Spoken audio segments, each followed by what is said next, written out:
çfarë është ngjarja e momenteve të fundit?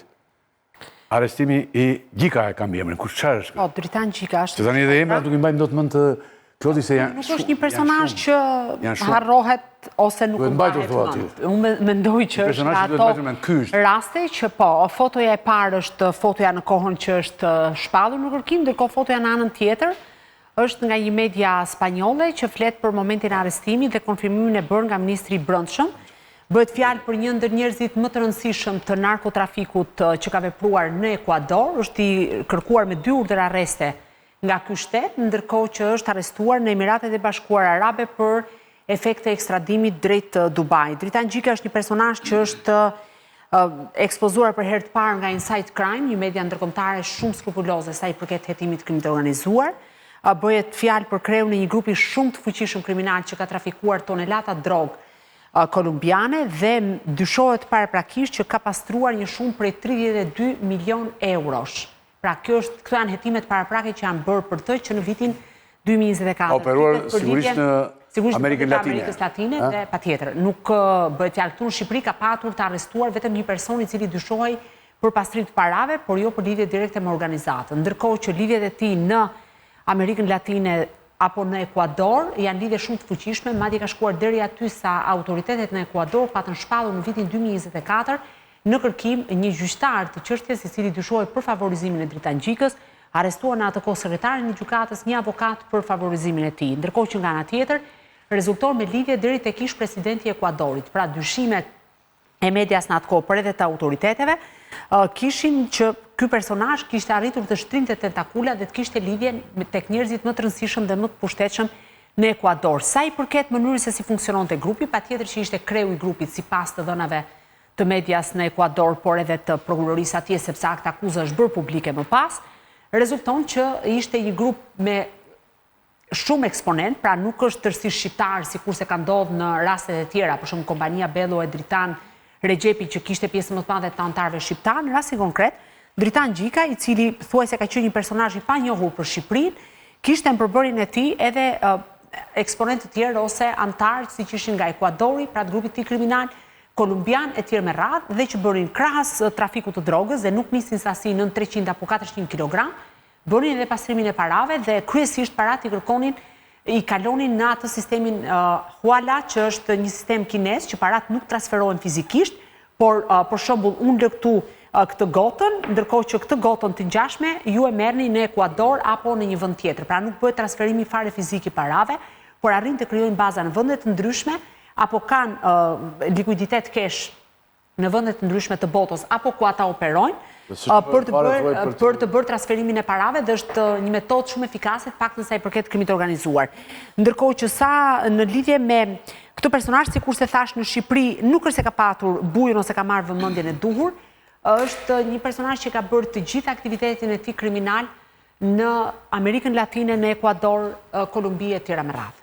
Pra pak a shumë ky është profili në vijat përgjithshme, patjetër që ka pastaj trafikun shqiptar, domethënë me rrugët që kalojnë te ne, ka operuar ky, besoj. Tani, ky është një çështje që unë nuk mund ta them për sa kohë nuk kam një provë për këtë. Ekuadori ka një akt akuz dhe e kërkon për aktivitetin që ka kryer atje. Ky arrestohet për llogaritë e Ekuadorit. Për llogaritë e Ekuadorit. Është ndoshta pas Dritan Regjepit, është ndoshta shqiptari më i rëndësishëm që ata kanë shpallur me kartel të kuqe në kërkim. Ka 2 urdhër arresti ndërkombëtar dhe patjetër që ka patur 2 urdhër arresti ndërkombëtar përveç Ekuadorit po aty. Për Ekuadorin.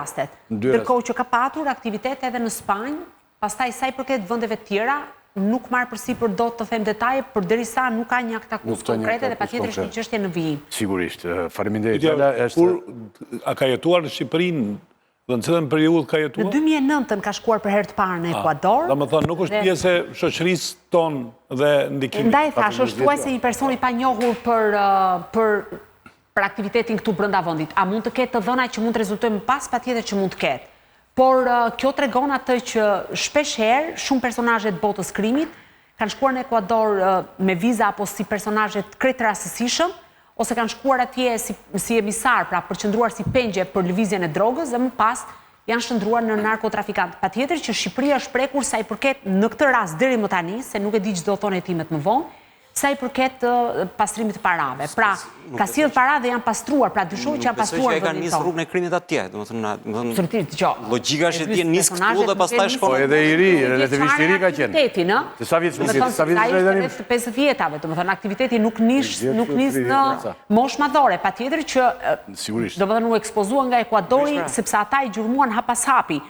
A kemi në dyshime, por unë nga natyra si gazetar duhet ndalem tek ato që i kam të konfirmuar dhe kam prova për t'i thënë. Pra nuk mund ta eludoj dhe të them, po a priori ose me logjikë është që personazhe të tillë e nisin aktivitetin që në moshë të re dhe përgjithsisht shqiptarët e kanë nisur aktivitetin që në vitet e para në Itali, kur kanë shkuar si emigrant apo në Greqi, që kanë filluar shpërndarjen fillimisht, më pas gjatë kohës së qëndrimit në burgjet italiane apo në vendet e tjera të Bashkimit Evropian kanë krijuar lidhjet e tyre për shkak edhe të lidhjeve klanore, fisnore etj. Me radhë, kanë arritur të kenë pra të jenë shumë të bashkuar me njëri tjetrin dhe më pas kanë shkuar deri në Amerikën Latine. Vetë fakti që emigron atje nuk emigrohet për as se ka kushtet mira jetese, as po pra për këtë punë emigrohet, do të thotë që ti ke shkuar i përgatitur atje. Ja, për lidhjet që ka pasur ai që tregon Lala. Po patjetër. Te ish presidenti, mirë nësishëm i vendit. Të nderuar të shikues, u shkëputëm këto fare pak minuta nga tema që ne kishim për shkak se ngjarja ka ndodhur në momentet e fundit, afërsisht në Çorrë kështu. Unë në fakt jam vënë ndjeni përmes reagimit që ka patur ministri i Brendshëm atje dhe në Twitter ka reaguar duke konsideruar këtë si një nga sukseset më të rëndësishme të Emirateve të Bashkuara Arabe dhe këtu më pas ka rrjedhur edhe lajmi pra përmes konfirmimit që kanë bërë. Pra ishte një lajm, ne u detyruam të ta njoftonim atë, t'ju tregonim çfarë ishte për shkak të specifikës që ndodhur në çastet e fundit. Tani, hyjmë direkt te tema që ne kemi. Ai përcaktoi, ka një pyetje që shtrohet vazhdimisht dhe ai përcaktoi krimi zgjedhjet. Opozita shtron këtë pyetje. Jo pyetje, por vendim. Opozita ka një vendim që krimi i ka përcaktuar zgjedhjet. Ne do ta shtrojmë këtë si pyetje, jo sot, po ndoshta edhe në ditët në vijim, për të kuptuar më shumë dhe detyra parësore në këtë rast, gjithmonë këmbgulim, që është e opozitës, e cila duhet sjell prova për ta vërtetuar një gjë tillë. Nëse kjo është e vërtetë, atëherë bir Selmani nënës, si themi.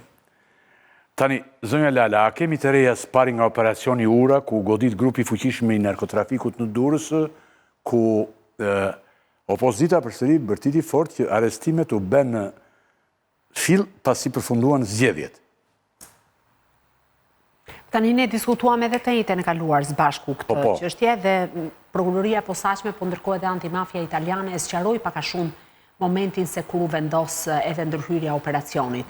Po për ta sqaruar nëse ka interes për opinionin publik, prokuroria e posaçme është drejtuar gjykatës në mars të këtij viti me kërkesat për caktimin e masës së sigurisë, duke qenë se bëhej fjalë për një grup me shumë persona të dyshuar, pra bëhet fjalë për 29 urdhër arreste në Shqipëri,